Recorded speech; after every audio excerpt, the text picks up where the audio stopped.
pessoa que está na vaga abrir, eu cumprimento a todos que aqui estão na presença.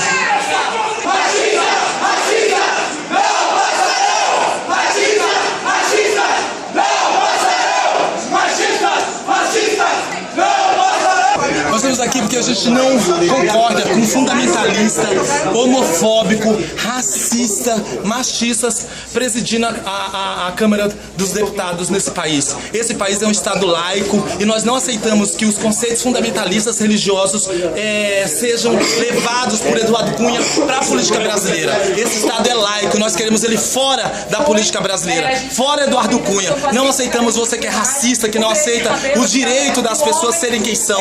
Não aceita o direito dos homossexuais amarem, não aceita o direito dos homossexuais terem família, não respeita o direito das mulheres, não respeita o direito dos negros. É um fundamentalista religioso que está ocupando a política e transformando nossa sociedade num país teocrático. Isso a gente não vai permitir. Este Estado é laico, fora Eduardo Cunha.